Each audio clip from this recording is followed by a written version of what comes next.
Have you felt the world closing in? Like every sunrise drags another storm to your doorstep, and no matter how hard you stand, the winds keep tearing at your soul.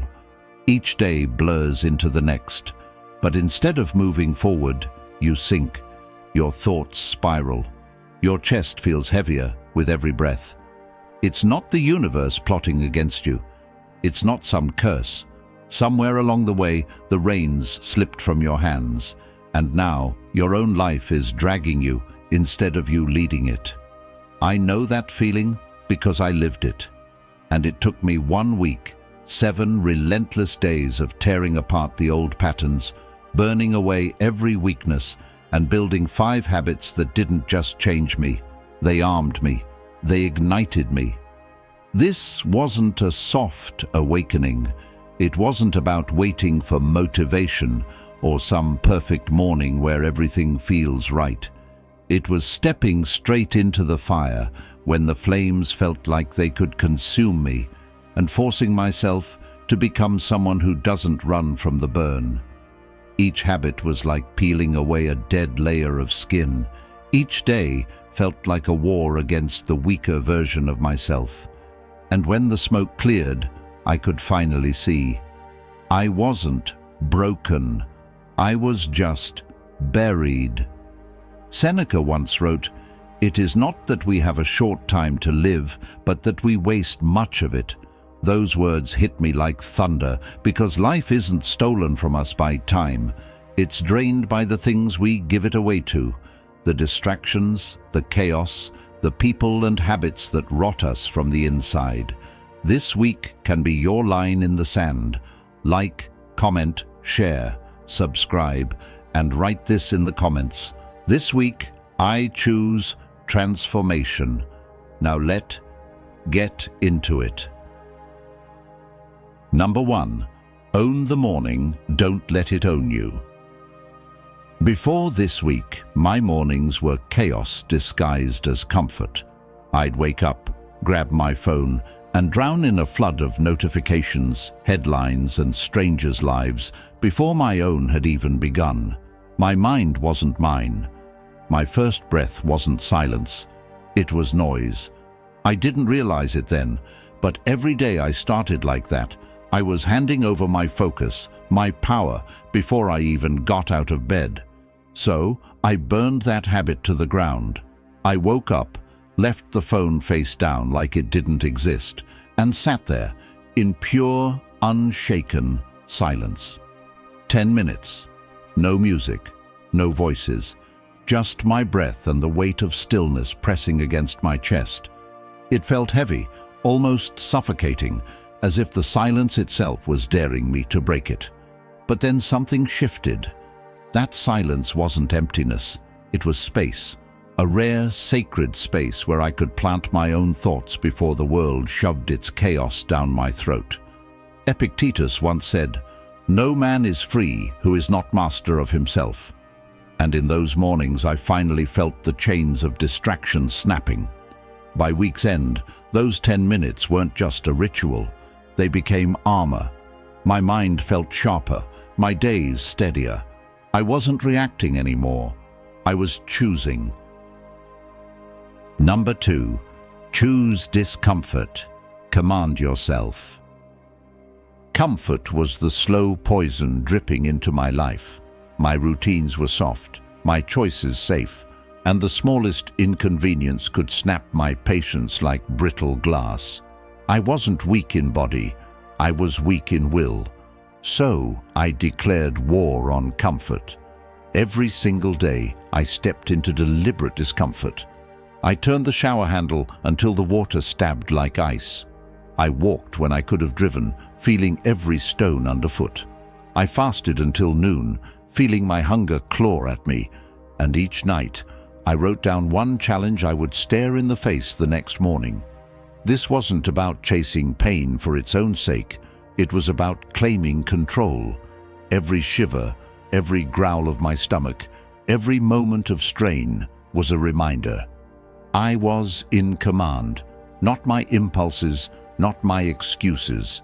Marcus Aurelius said, "If it is endurable, then endure it."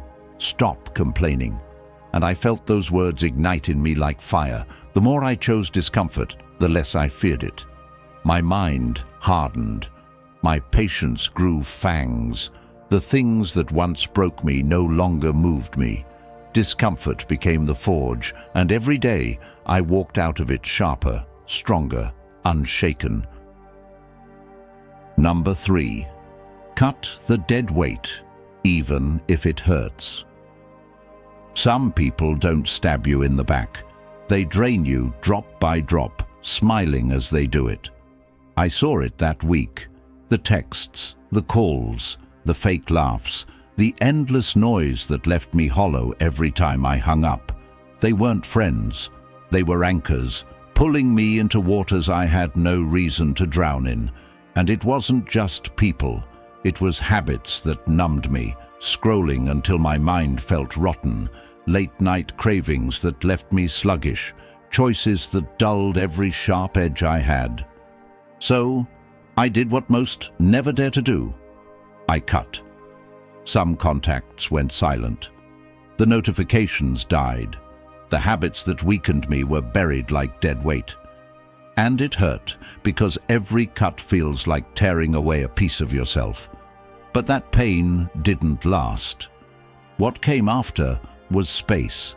Space for my own thoughts. Space for clarity. Space for the few people and practices that actually built me up.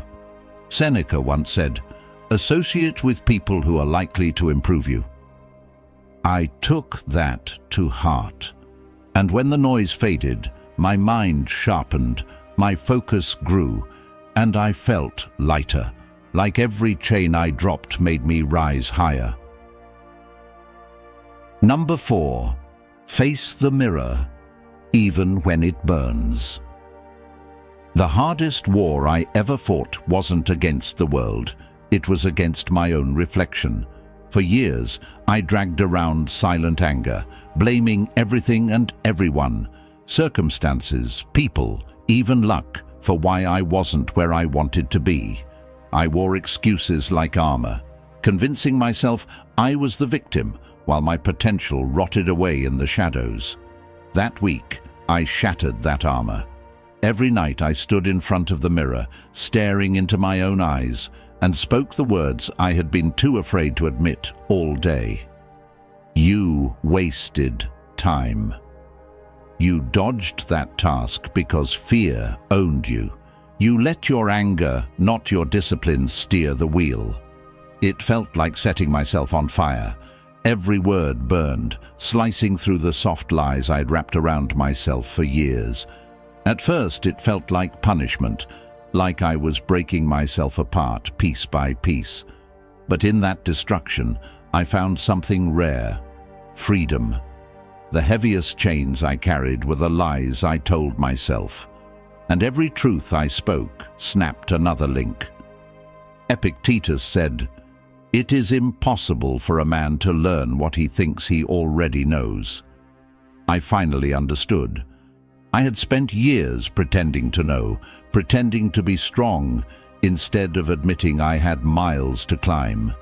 And every night, after those brutal confessions, I wrote down one action to set it right the next day.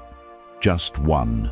Those small corrections were sparks, and sparks became fire. My confidence wasn't born from pretending I was flawless.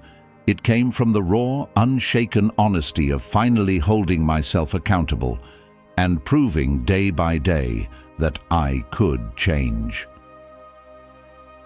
Number 5. Live the day, as if time was chasing you. Most people live like they have forever. They put off their dreams. They delay their apologies. They swallow the words that could change everything, thinking tomorrow will always be there to catch them. I used to be one of them, living as if the clock was a distant echo, not a roar closing in. But that week, I changed. Each morning I wrote down 3 things. One thing I would create, one thing I would repair, and one thing I would say as if I wouldn't get another chance. It felt like lightning running through my veins. My conversations stopped being shallow. I told the people I cared for what I truly felt, even the words I'd been too proud or afraid to say. My work stopped feeling like a grind because I treated each task like my legacy might depend on it. Even sunsets felt different, no longer just a routine sight, but a silent warning that this day, like every day, would never return. Marcus Aurelius wrote, "You could leave life right now. Let that determine what you do and say and think." Those words didn't make me fear death. They made me fear wasting life. And every day with that thought in my chest, I felt awake, sharper, alive. Type this in the comments. Today, I live fully, without delay. 1 week, 5 habits. Not just small changes, but a seismic shift in how I move through this world. The silence of those early mornings didn't just clear my head. It shattered the noise, cracked open a space where I could breathe deep and own my mind before the chaos swallowed me whole. Choosing discomfort wasn't pain for pain's sake. It was a ruthless forging, a burning fire that melted my weaknesses and hammered me into something sharper, something unstoppable. Cutting the dead weight wasn't just about saying goodbye. It was a savage purge, ripping out the anchors and toxic ties that dragged me down into shadow and doubt. The silence after the storm wasn't empty. It was space, a wild, open battlefield where clarity roared louder than distraction ever could. Facing the mirror wasn't some soft, pretty exercise. It was brutal. It was tearing my own lies apart, ripping the mask off my excuses, and standing naked with raw truth that burned like acid and freed me in the same breath. And living like time was chasing me. That wasn't a wake-up call. It was a thunderclap. A pulse pounding in my chest, reminding me that every second wasted is a second stolen from the life I'm meant to own. These habits aren't just steps. They are armor forged in fire, a relentless blaze lighting a path through the dark, and a war cry for anyone ready to rise. If this struck a chord deep inside you, if it made something burn, shake, or scream, don't just watch and walk away. Like this video, share it with someone who needs to hear this, subscribe to fuel the fire, and drop this in the comments. This week, I rise stronger. Because waiting to change is the easiest trap of all. The time to rise, to claim, to conquer is right now.